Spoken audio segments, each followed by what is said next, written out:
সম্মানিত উপস্থিতি, নারী বাড়িতে থাকবে কথাই ঠিক, বাইরে যাবে কেন? জরুরি কারণে যেতে পারে।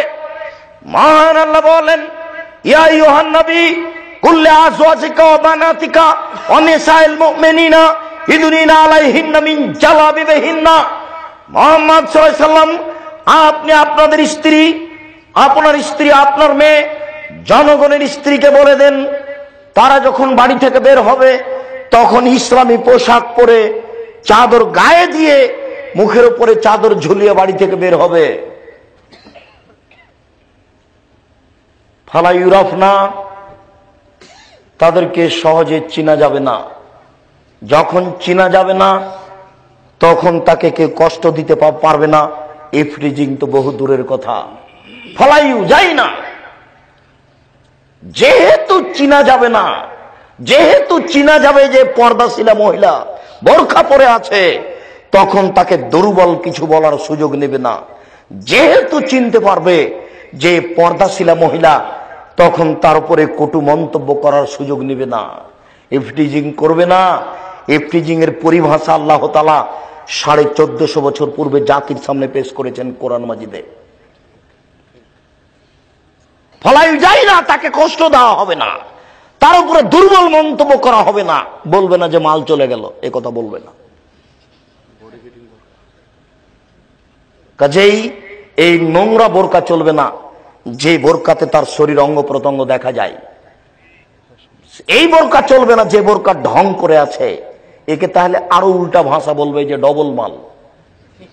একে ঘৃণা করবে, ওকে জগতে নিন্দা করবে। জানোস, শোনেন, আল্লাহর একটা বিধান আছে, আল্লাহর বিধানকে মূল্যায়ন করলে আর কোনো সমস্যা হবে না। এটাই হলো মর্যাদা।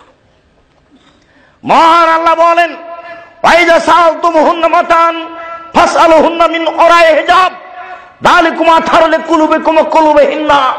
পৃথিবীর মানুষ, তোমরা যদি নারীদের কাছে কিছু নিতে চাও, এ দেখেন নারীদের কাছে কিছু নেওয়া যাবে। তোমরা যদি নারীদের কিছু বলতে চাও, এ দেখেন নারীদের কিছু কিছু বলা যাবে, সে যেই হোক। তাহলে তোমরা অন্তরাল থেকে বলো, আট থেকে বলো, কি বলতে যাচ্ছ? পৃথিবীর যে কোনো মহিলার সাথে কথা বলা যায়। পৃথিবীর যে কোনো মহিলাকে কিছু জিজ্ঞাসা করা যায়, তখন যখন তার শরীরে ইসলামী পোশাক রয়েছে, যখন আপনার মাঝে আর তার মাঝে অন্তরাল রয়েছে, তাহলে কি হবে?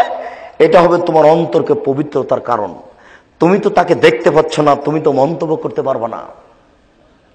আমি তো আপনাকে বলেছি যে একটা পায়জামা, একটা মহিলার সালোয়ার পায়জামা যদি খুব চেওড়া এরকম লম্বা বড় হয় আর আপনার মাঠে শুকাতে দেওয়া থাকে, তাহলে দেখে আপনি বলতে পারবেন, বাপরে মহিলাটা কত মোটা গো।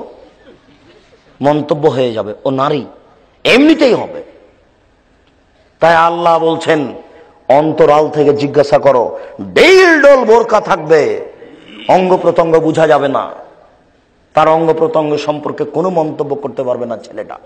কেন? দেখতেই পায় না তো ভাববে কি দিয়ে? বুঝাতে পারছি না। দেখতেই পায় না তো ভাববে কি দিয়ে?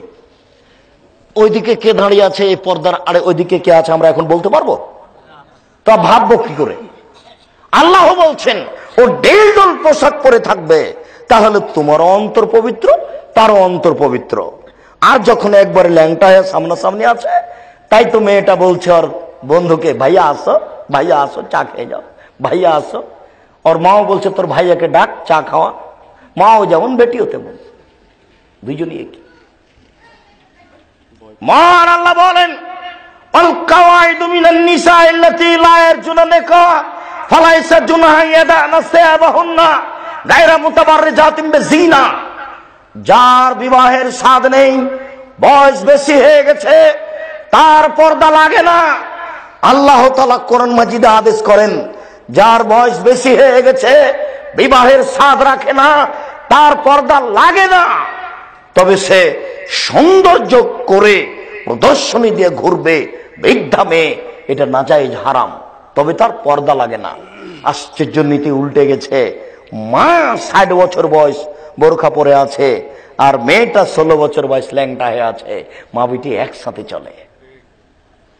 বাপ 3 চিল্লে দিয়েছে, এত বড় টুপি মাথায় আছে, মেয়ে ল্যাংটা হয়ে আছে। দেখেন এখানে আছে, আপনাদের মধ্যে আছে। কেমন গতি, এমন কেন? কেন লজ্জা নেই? এই জন্য তো একাধিক দিন বলেছি আমি।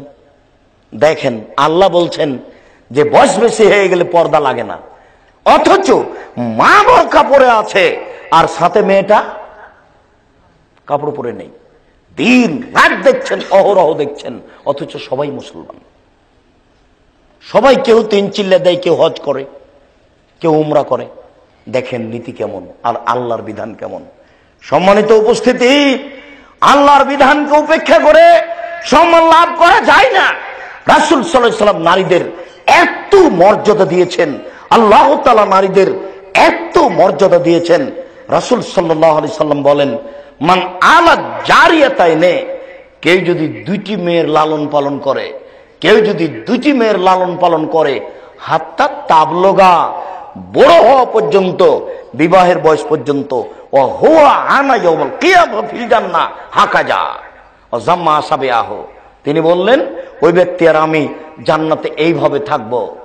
যে ব্যক্তি 2টি মেয়ের লালন পালন করলো, সে ব্যক্তি আর আমি জান্নাতে এইভাবে থাকবো। তখন আঙ্গুল দুটি জমা করে দিলেন। এরকম কথা তিনি আরেক জায়গাতে বলেছেন। তিনি বলেছেন কাফিরুল ইয়াতিম, যে ব্যক্তি এতিমের লালন পালন করে, এতিম, যে ব্যক্তি এতিমের লালন পালন করে, সে ব্যক্তি আর আমি 2জন জান্নাতে এইভাবে থাকব।